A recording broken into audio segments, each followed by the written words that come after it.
Welcome back to another episode of Titans of Foodservice. I'm your host, Nick Portillo. If you're a CEO or senior leader grappling with challenges such as drama, gossip, and unhealthy conflict within your teams, then this is a conversation you're not going to want to miss.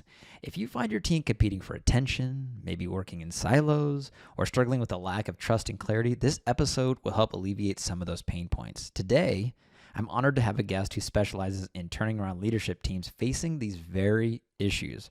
Margie Olson, a dynamic executive coach armed with a doctorate in organizational development, joins me to share her insights on transforming top teams quickly with immediate results. If you resonate with the struggles of solving the same problems repeatedly and during unproductive meetings or feeling too busy to foster new ideas, that's me, then Margie's expertise is precisely what you need. Through her Top Team Accelerator, she has helped leaders just like you achieve remarkable transformations. Discover how Margie and her coaching have empowered leaders to build high-performing teams that trust, collaborate, and drive financial success. Isn't that what it's all about? Learn the secrets to hosting effective meetings, setting accountable metrics, and fostering a culture of high-performance behaviors. Okay, you can also follow her on LinkedIn. Go to linkedin.com/in, that's IN, /Margie Olson. That's spelled MargieOleson, where she provides resources daily on these very topics. You can also connect with her through her website at www.oleson-consulting.com. Olson spelled Oleson. So it's www.oleson-consulting.com to learn more about organizational leadership and performance. Don't miss this opportunity. I'm telling you, do not miss it, to glean insights on transforming your team from a guest who has facilitated success stories for leaders just like you. Now, let's go ahead and welcome Margie. All right. Margie, welcome to the Titans of Foodservice podcast. I really appreciate you taking time out of your day to meet me and talk a little bit about yourself and what you're up to. So thank you for coming on. Thank you for having me. Of course, of course. So Margie, where do you live? Where are you based out of? I'm in Minnesota. So I'm in the Twin Cities, sitting right now in Minneapolis, in Minnesota in the U.S. near the Canadian border. I just went there for the first time this year. I flew into, the Minneapolis, St. Paul airport, and yes, got to see it, the city and downtown there in St. Paul. A beautiful area. I really enjoyed my time there. So I'd like to start off with what I call the Fiery 5 food service questions. So these are just fun icebreaker questions. There's no right answer. There's no wrong answer. Just would love to get your opinion. So the first one is, if you could have dinner with any person, alive or historical, who would it be and why? Oh, this is a great question. So my personality is, I tend to be impressed by everybody. I really like to have conversations regardless of your background. But for some reason, the first person that came to mind was Jane Austen. And so the time in her life and the messages in her work and how would she talk about that today, for some reason came to mind. I love that. What if you had to choose one type of cuisine to eat for the rest of your life, what would it be? So I would say maybe what we call Tex-Mex. So I notice I gravitate toward a lot of burritos and nachos, and we eat out a lot at restaurants. And I enjoyed your program with the Bongards folks. I live near there, and I do eat a fair amount of Bongards cheese. So cheese is on my platter pretty much every day. Yeah, Bongards is really big up in your part of the country for sure, based right there in your backyard. Do you prefer cooking at home or dining out?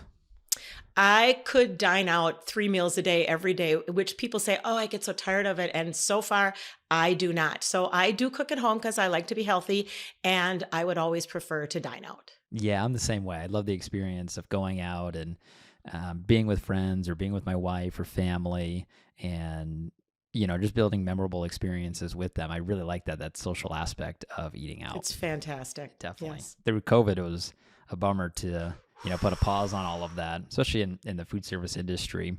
we were hit pretty hard, but we've had a nice recovery over the last few years. I will say I did a lot of takeout, and part of it was to support businesses, and part of it was I really enjoyed that I could do takeout from some of my favorite restaurants that hadn't had that capability before. Yeah. So Margie, I know you've had a lot of success in your life and in your career, I'm sure in your personal life as well. If you had one go-to food that you enjoy eating after a celebratory moment or after a great day, what would that be? So I sit down to a plate of pasta, red sauce, and a glass of wine. And I'll have to say, I'm not doing that a whole lot often because of maintaining health. But when I'm celebrating, I immediately practically crave it. Incredible. And then the last one is, can you guess can you guess 3 of the top 5 largest restaurant chains in the U.S.? So are you talking the brand at the door or the company that owns them? The brand at the door.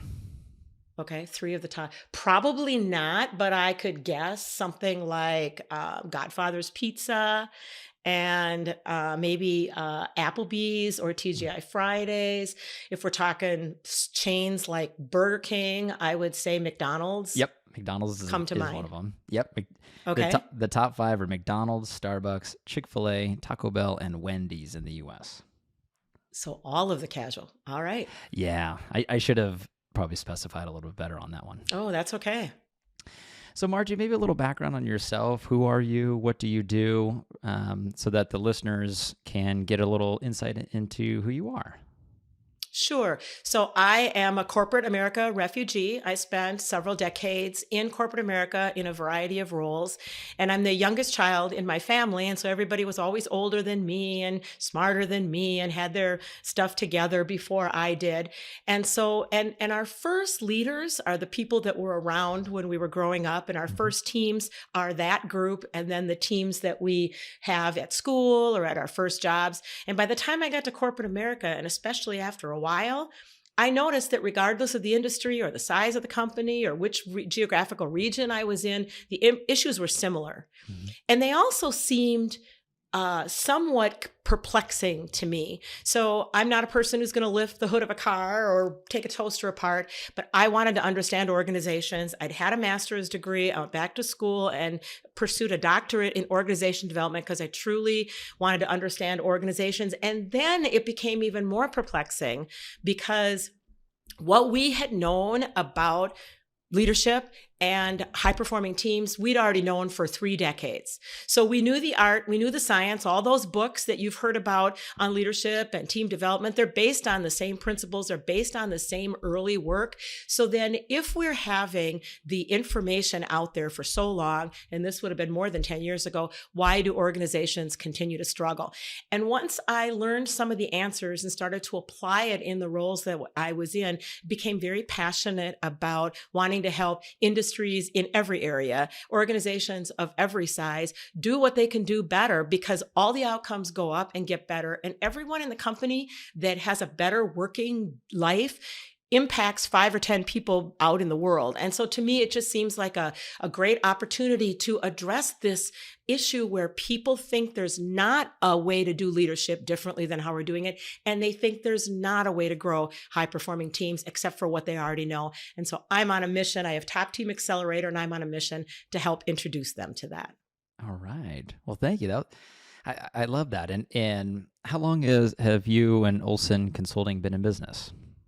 So we've been around for 10 years and it's morphed a little bit, and Top Team Accelerator is new in the past year. So what I did was, based on my education and my experience and some research, and then coming out of school and being back in corporate America, really being able to start to apply to understand I wanted the least amount of energy and time and investment to be able to get the things that we want. So we don't need to be all over the place if there are certain building blocks. So after a lot of preparation and work and adjustments, I now have the core 4 pillars that go in sequence: teamwork and clarity and alignment and accountability and performance, that with those in place, whether you're brand new or you've been in business for 20 or 30 years, you can reset that, you can turn that ship, you can can fix your meetings right away and develop a much more engaged workforce and be an aligned leadership team,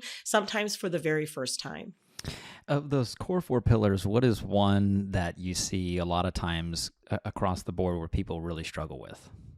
The very first one, which is why it's first, and that's teamwork. So I worked at a Fortune 500 company where the leadership team at the helm of the company, they didn't even converse. They were called savants in their field to the internal folks, and they didn't feel like they had to be a team at all. They were running their own companies. Each of those divisions was run like a company, and they had issues, and those issues were about the lack of being a team together. So one of the greatest benefits of developing that initial cohesive teamwork at that level is that it's the leader's goals and it's the leader's priorities. And where you have the biggest challenges in companies is those leadership team members, their own teams are rowing in different directions. You're never going to get to California from Minnesota, let's say, if everybody's rowing in different directions. Mm-hmm. Some will and everybody won't. And then what happens is you end up with a set of behaviors that become the norm in the culture, which should not be the norm. There should not be gossiping or complaining. If I'm a leader at the top and I have a leadership team, they shouldn't be gossiping or complaining about each other. They shouldn't go back to their teams and say, oh no, we're fine. We can just keep going doing what we're doing.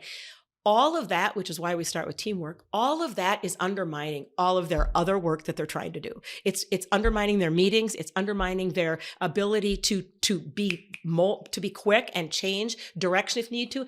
It's causing problems, the same ones, to come up over and over again. And so companies come away thinking, this is the best we can do. We're doing great. We are, yes, things are hard, but you know what? Companies are hard. And they have no idea because they haven't had a leader who knows how to do this, or a leader who's had this experience, him or herself. They have no idea that it's possible, and they think that it just is the way it is. So you can reduce politics. You can take away the fear of missing out, FOMO, and have people being at the meetings that really need to be there. And you can right away start to fix some of those challenges that you had that just haven't had time and attention, freeing up and creating room for the bigger ones. So right now, the last thing I'll say with teamwork is right now we live in a world where we've had several years of very difficult, turbulent times for organizations. And so now we have what we think of as a list of problems coming out of that are pretty hard to solve. Global supply chain, the market, workforce, in-person, remote. So companies think, oh, we have a supply chain issue. Yeah, what can we do about it? Everybody has that.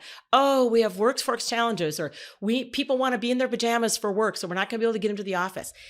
They're missing out on the chance to solve that problem for themselves with each other because they can never get to it, because they're always fighting the same fires and solving the same problems. And they don't even realize they've got talent around the table who can help solve this, not for the globe, but certainly for their own company. Mm-hmm. Mm-hmm. How do you think leaders can evolve into high-performing leadership groups? A little background on myself is I own a sales and marketing company. We're based here in California, and we have a team of about 25 people or so, and constantly looking at our team members, who are the leaders, giving those people the opportunities to have leadership roles. But creating a cohesive leadership group is difficult to do. What would be some of your maybe advice or tips around doing that? Sure. First of all, there is the art and the science. And so you need to be intentional with everyone can be forgiven for not applying the kind of intention and investment to leadership and teams the way they would with recipes or following the law or, their finance. Everyone seems to be in agreement that we're not going to do our own taxes. We're going to hire somebody who's an expert. But leadership and leadership development and teaming and team development have been undervalued, and there just wasn't the realization that you can do it a certain way. And each leader that I've had, they didn't have a leader that knew how to do it either. So if you've had leadership development programs where you maybe bring a consultant in and you spend a couple days in training, and maybe you try to keep it alive a few times over the next few weeks or months, but what happens is you become a victim or a survivor of your brain's natural anatomy. So 99.999% of what you're doing every day is automatic pilot. Not everyone is. That's just how we're hardwired, freeing up the brain for keeping us safe and opportunities.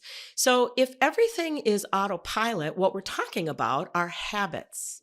And so the way you focus on your team and the way you look at your leaders and the way you're trying to grow them, so much of what you're doing, the behaviors and the intention and the way you do your calendar, the way you schedule time for that, the way you're fighting fires and solving the same problems over and over, those are habits.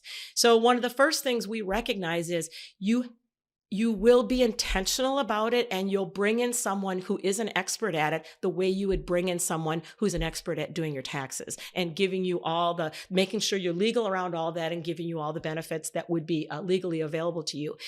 And then you also recognize that leaders cannot learn how to be leaders by just spending a half day in an offsite. There's too much to do. And it starts with self-awareness. So we grow that. And so we do some assessments, some of my favorite assessments. And then we develop in that teamwork module, we develop team awareness.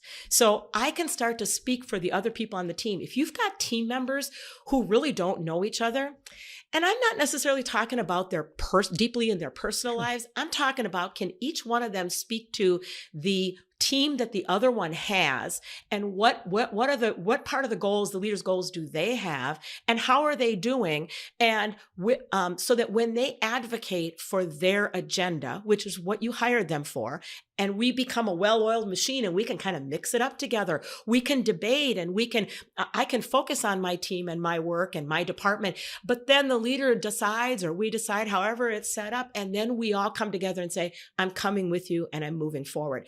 If you don't have the art and science built under that, then you're going to try something and then your habits are going to take over. And 3 months later, you may not even remember the steps you thought you were going to take. And then you might say, oh, see, this stuff doesn't work. It's too hard. But the truth is, if you have someone who can observe your meetings and coach you on the leadership of yourself, and then your greatest goal, which is growing leaders that report to you, and observed you doing that and keeping the things that are working and taking extra time and energy on the things that are still taking a while, you will start to surface issues that need different solving. Like, for example, there might be someone who's not the right person on the bus, or they're not in the right role on the bus, or you may not realize that they wish you would hold them more accountable. And so the short list for any individual, whether they're in a leadership role or an individual contributor role, anyone who has a leader needs a few things to be successful. Number one, they need to understand what is the purpose of the company and where we're headed. And what is the leader's goals? And so for me, on the team that I'm on, reporting to my leader, let's say my leader is on that leadership team.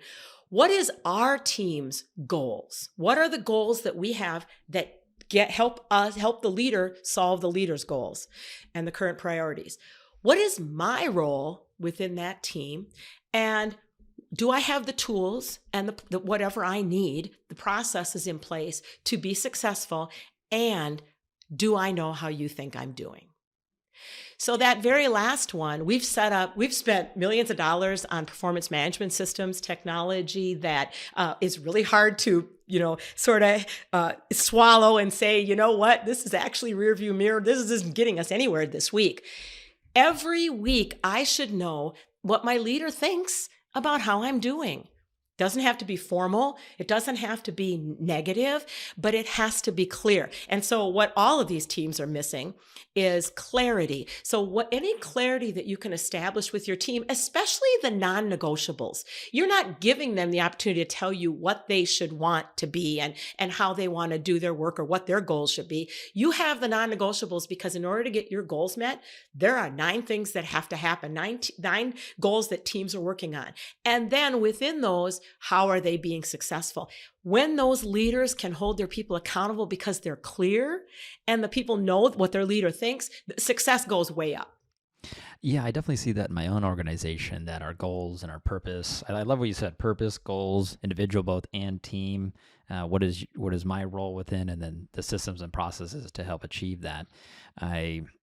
We clarified a lot of that here in 2023 for my business, and I felt that we've really grown quite a bit substantially. We've promoted people, we put them into what you said, the right people in the right seats, which is very important. Sometimes you have the right people but in the wrong seats, and vice versa.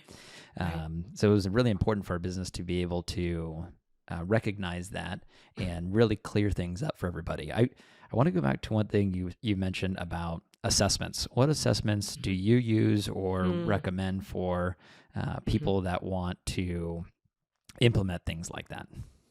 So I have a team assessment that I use that is very clear. And first of all, my assessments are always fast and they're immediately implementable. We are not going to implement anything that people can't remember what the colors were or what the alphabet was or what their type was or how that relates to work. Or no, these are all about productivity and teamwork. So I have my own team assessment. And then I love DISC. DISC is really fast and it can give you a little bit of slice of just about the way that people show up when they're working. But then my all-time favorite, I've even become certified. I'm certified in the others, but I'm certified in this in the last year, is Lencioni, who is the 5 dysfunctions of a team, and the advantage, which is the way he pulled together all of what he is good at, and all the teams that he talked to in 2012. I highly recommend The Advantage as a book. He created the Working Genius, and if you have heard of Working Genius, I would say just do it today. It is the best teamwork and productivity tool and assessment. And if you haven't, then I would say that this has been a long time coming. It is the kind of assessment. So it's called Working Genius. We each have 2 working geniuses. We each have 2 working competencies, and we each have 2 working frustrations. And the acronym for each of those spells out the word widget. And the acronym goes in order of sequence. And I'm just going to say, and then we'll come back to talking about the assessment. Sometimes you're not succeeding in your business right now because you're not doing your development or your conversations or your planning or your execution in a logical sequence. So and we also fix your meeting. So this solves for that too. But you'll be in a meeting where you're launching a new service, let's say, or a new product, or you've entered a new market, and people are coming together and they're meeting and they're pretty excited, blah, blah, blah. And then you have leaders who have power who revisit the question.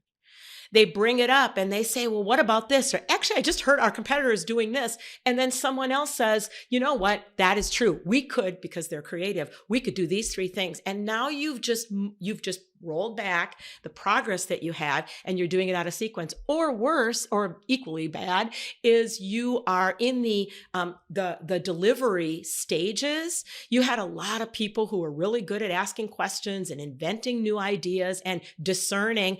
And now you go to execution, but you're actually a lot of inventors and a lot of discerners. And execution, you keep revisiting because that's a lot more fun and you're not actually getting to execution. So widget spells out wonder, which is the people who ask a lot of questions. That's a genius. I spent all those years in corporate America asking questions, and I just kept thinking, Margie, just stop asking questions. You're going to be a lot more successful. You're going to make these teams a lot happier and these leaders a lot happier if you would ask fewer questions. That's not what they hired you for. That's not your role. I is invention. These people are creating all day long. They can't not. And we need them for that. And it's both the kind of creativity that is just taking something and making it better, solving a problem, or creating something from scratch. D is discerning. So I'm a W and I'm a D. Discerners we can call it intuitive, highly intuitive. I can connect dots and recognize trends in a split second. I never knew why.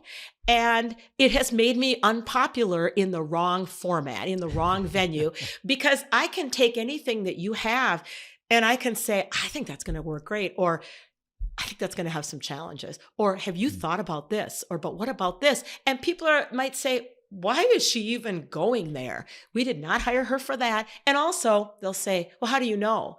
Then I have to admit, I don't know how I know.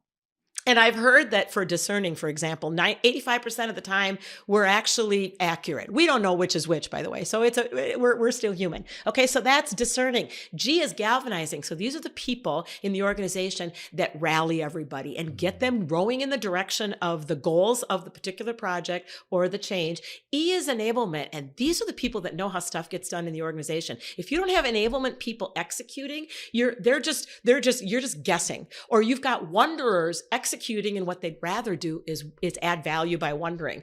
And then the T is that closing that loop, checking the item off the list. That's tenacity. And that is finishing the job. They really get a thrill by checking the box. Now, I don't get a thrill by checking the box, but I do like execution, but they get a thrill by checking the box.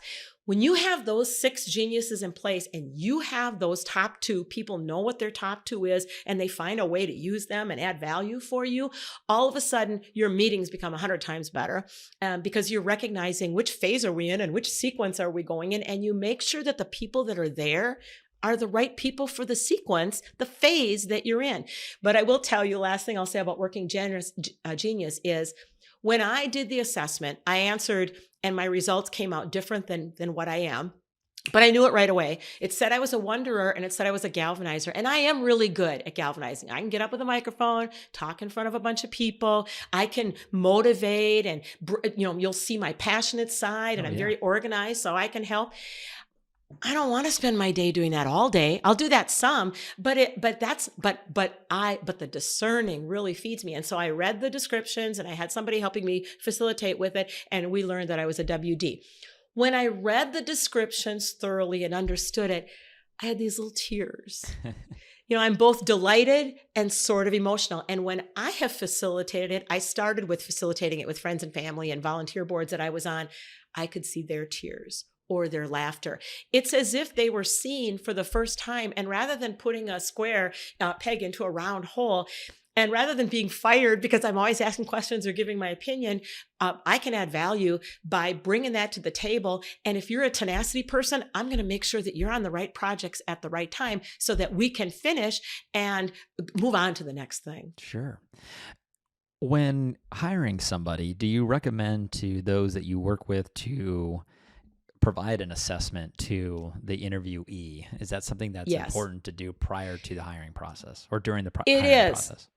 It is. And sometimes then you need to meet them because sometimes people think, oh, I really need a role, or I really wanted to work for this company, or this is exactly the level that I've been hoping for. So I'm going to see if I can answer the assessment the way that for what they're looking for, which is not the way they're not trusting the assessment and whatever. But I hired someone at one point a year ago, and within about 5 minutes of meeting them, I had an idea for where they were at, and we did the Working Genius assessment, and it confirmed what I was thinking. Unfortunately, it's not what I needed in the role that I was hiring for, and I hired them anyway. And I was excited about using their Working Geniuses. And then I got into it and I still had a gap for the things I was planning to hire them for.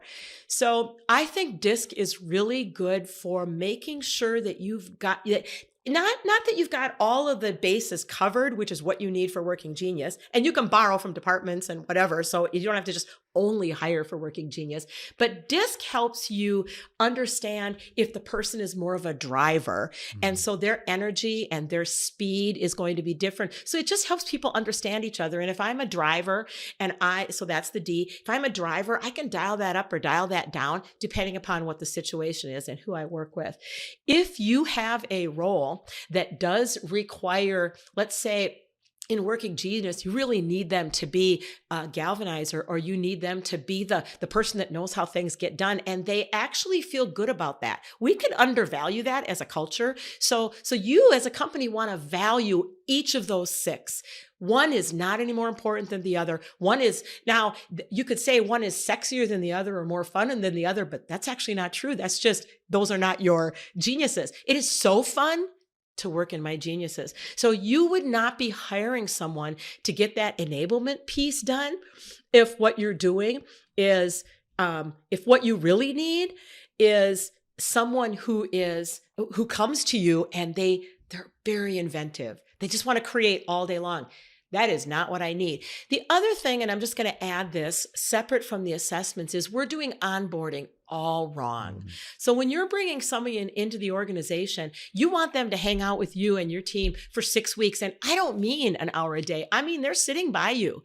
They're on Zoom with you. You risk such a large investment and the missed opportunities for the success they could have when it takes them forever to figure out how are you organized, who's in your organization that are the people that do what are the goals, what is your style. And in that 6 weeks of we're spending a lot of time together, even recognizing it's going to take your time. Mm-hmm. It is going to take your investment of space, and it's going to take you away from some other things, but you're going to be so happy a year from now when either they're gone because they were the wrong person, or they're here and they've been adding value much earlier than they would have.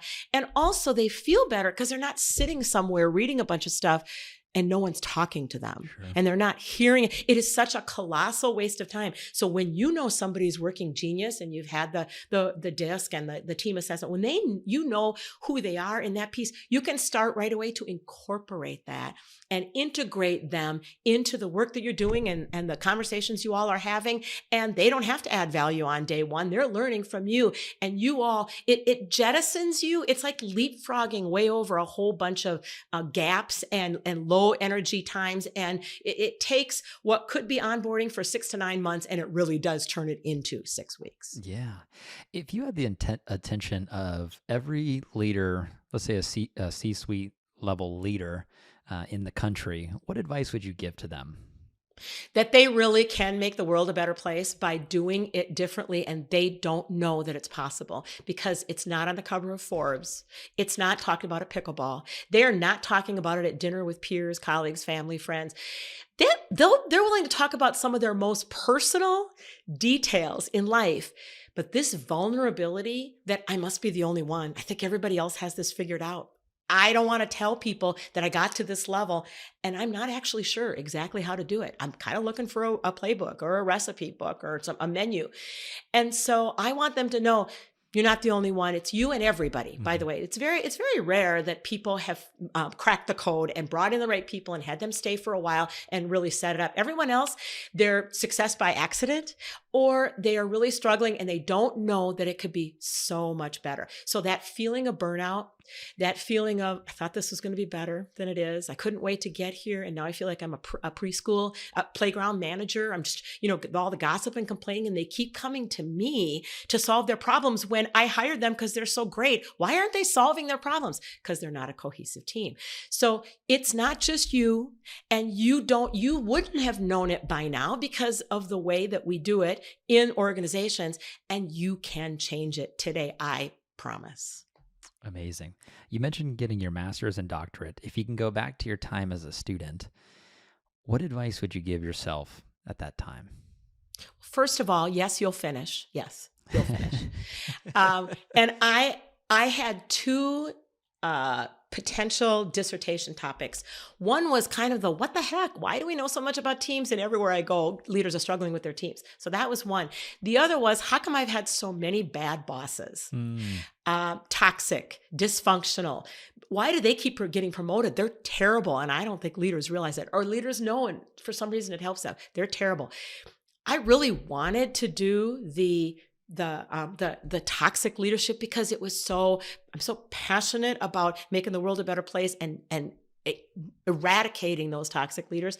I could not spend what was going to be 2, 3, or 4 years thinking about toxic leaders. What I'd love to have told myself back then is, that's okay, because you're going to get to a point where you're going to create a methodology and an approach and a coaching ability that can help leaders figure that out without shining the light on toxic leader A or toxic leader B. It's going to naturally bubble up in the process, and leaders are going to be equipped to manage it without it feeling like a major overhaul.